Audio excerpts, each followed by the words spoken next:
Welcome to my baking diary. This is Hafsa and today I'm going to show you how to make a super simple Leches cake made with 4 slices of bread, and yet you don't have to compromise on the taste. It is absolutely delicious.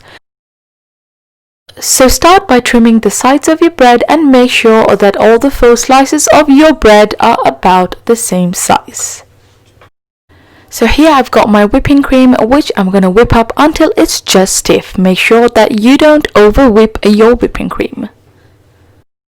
Fill your piping bag with whipped cream and then keep that aside. So guys, I would not be soaking the bread like I would do a normal Leches cake, as that would over soak your bread. So I will show you how to do it without over soaking your bread and then still make it taste really good. So I'm having some milk here that I slightly take and dab on the bread.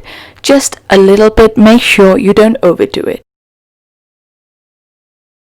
And then next I'm going to start by piping a border on my bread so that the condensed milk won't go over the bread.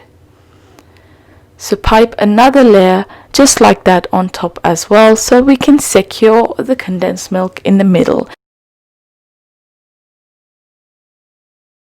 So once you have put some whipped cream in the middle of your bread, give a nice drizzle of the condensed milk in your bread, as that will only be the sweetness like I said. Then next, once you have filled it up, leave the other bread on top and then repeat the process like you did for the first slice of bread. Again guys, make sure that you don't over soak your bread with the milk.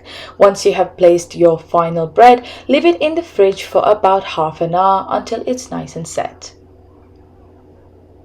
So here I've got some pistachios that I'm blitzing up. You can use a chocolate or cocoa powder as well. That will be really nice, but I'm just using pistachios because I happen to like it a lot.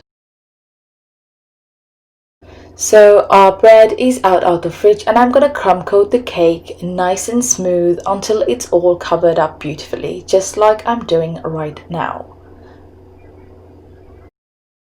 So once you have covered all the sides with some whipping cream, use your Blitz pistachio and cover the sides well.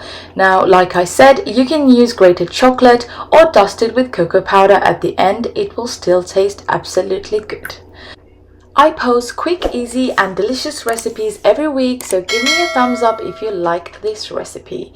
So once you have covered the sides well, clean your plate and then let's get ready to finish this cake off beautifully. So now I'm going to add some of the whipping cream on top of my cake so that it's nice and covered, and then we'll be putting a border around on the top. Now that I have piped my border, I'm gonna cut up a strawberry and leave it on top as a decoration. Like I said, you can use grated chocolate or dust it with some cocoa powder. There you go, there's a slice of a beautifully moist and delicious cake, and I can tell you for a fact that it did taste amazing. Give it a nice drizzle of condensed milk before you serve, as like I said, that was the only sweetness for this cake. Please give it a try guys, it tasted absolutely delicious and amazing. Thank you so much for watching. Please check out the other videos on my channel.